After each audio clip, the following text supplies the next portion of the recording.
Republican presidential nominee, Senator John McCain. So, may I still call you J-Mac, or do I have to call you Mr. Senator now? Anything you would like, Ruthie.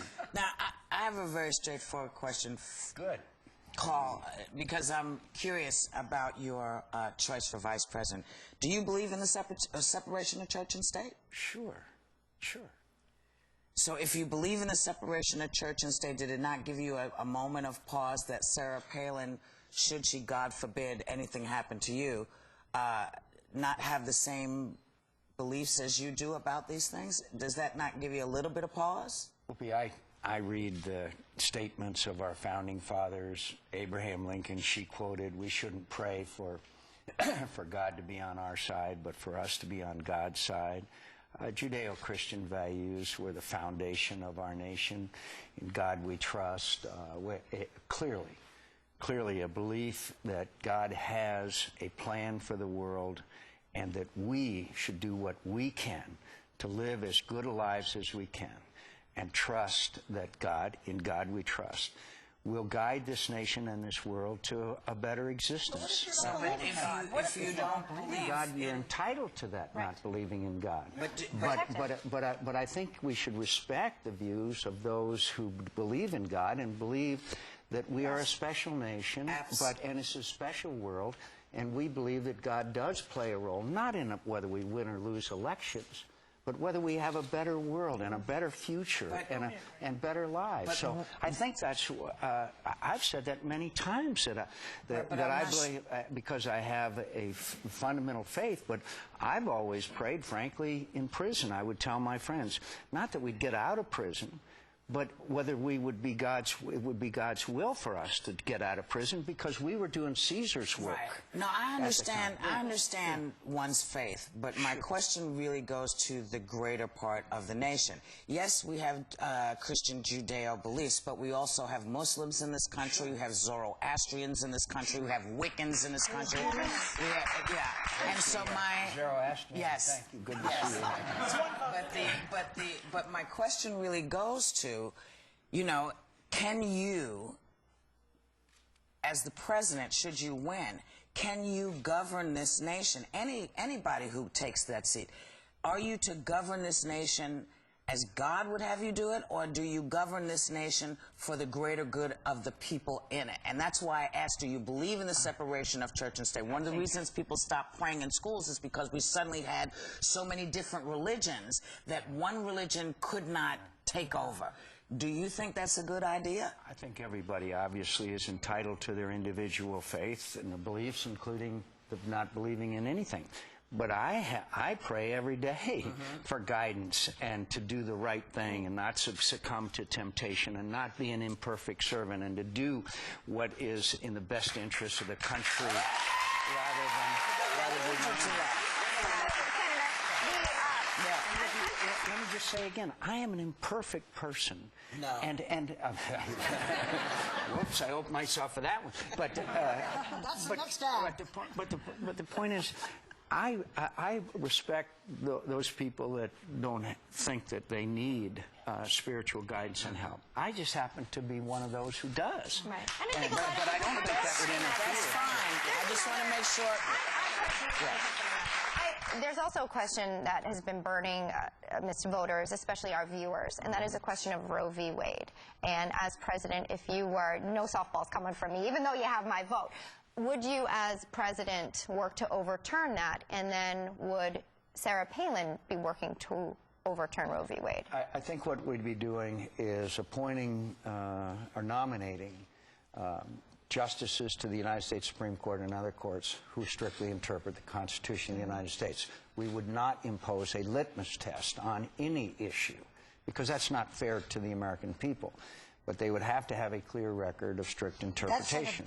That's a kind of other way of saying people who would want to overturn Roe v. Wade. Well, that is saying that if I believe Roe v. Wade was a very bad decision, Barbara. I think it was a bad decision. But I've thought that other decisions of the United States Supreme Court were bad decisions. But I want people on the court, and quote, do interpret, and not just on the issue of Roe v. Wade, but on many other issues that I think. Do I need to be worried about becoming a slave again? My interpretation of the Constitution of the United States is that the United States Supreme Court enforces the Constitution of the United States and does not legislate nor invent areas that are the responsibilities, according to the Constitution, of the legislative branch. It was in how the law came up. It was in how Roe v. Wade came apart. That's the issue. You want it to be through the Constitution, from the people, not from the bench. And I believe that if Roe v. Wade were overturned, then the states would make these decisions. Yes. And Sir, can you just, and I don't want to misinterpret what you're saying, did you say you wanted strict constitutionalists? Because No, I want people who interpret the Constitution of the United States the way our founding fathers envisioned for them to do. Should I be worried about being a slave, being returned to slavery? Because certain things happened in the Constitution that you had to change. I understand your point. Okay. I understand that point, and I get it. Thank you. Okay, before we go, That's an excellent point. Thank you, sir. before we go, just to give a different picture, because you talk. She got scared. I'm picturing myself on the plantation. I got scared. I had to start running. Look, you and Shelley, we'll take care of you. Us white folk, we'll take care of you. Oh, my God. Okay, let me just. Could I also say that I have committed myself to a pro-life position because I happen to believe that life begins at conception. But that is an issue that I respect other people's views on. But we have to, in my view, that I believe that pro-life is a position that I have held. Yes. But I also respect the views of those who don't. So you believe in choice, then? Let me just go on to it, because our time is limited. But we have something. Let's move on. Okay, we're going to move on. Okay. Oh, she's so. Okay, here we go. So we understand that there's newly released footage of your return as a POW in Vietnam in 1973. It has just come out. Have you seen it? I saw just a snippet of it on the Well, news, we'd but I like to didn't show see it to you Thanks. and ask you how you feel when you see this, Senator. It must bring back such memories. What you're feeling? What he's thinking.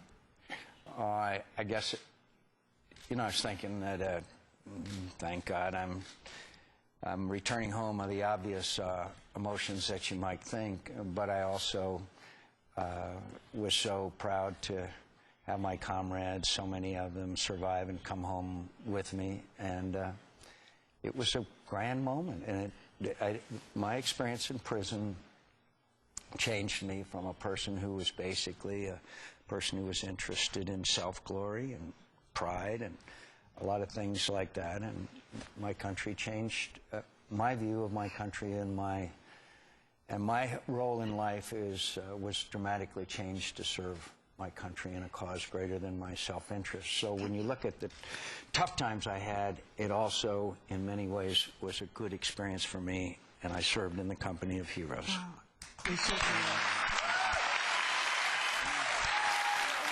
more question, Senator, following this. Just one last question following this. A friend of mine brought this up, and I had never thought of it before, but if you are in prison and the authorities say you're out, you don't get a choice. You're out. So what we wonder is, when they gave you a choice, which is unusual, if they had wanted to embarrass your father, the Admiral, why didn't they just say you're out? Why would they give you a choice? That's so unusual. They didn't want to do that because they know that if they'd have done it that way, I'd have said, look, I didn't ask to leave. That was not anything, a choice of mine. I didn't want to violate our code of conduct. That would have destroyed the propaganda value of saying that he accepted our kind offer of relief to release the right thing. Because it was a propaganda. When we come back, Republican presidential nominee Senator John McCain will be joined by his wife, Cindy. And as I said, we'll be right back.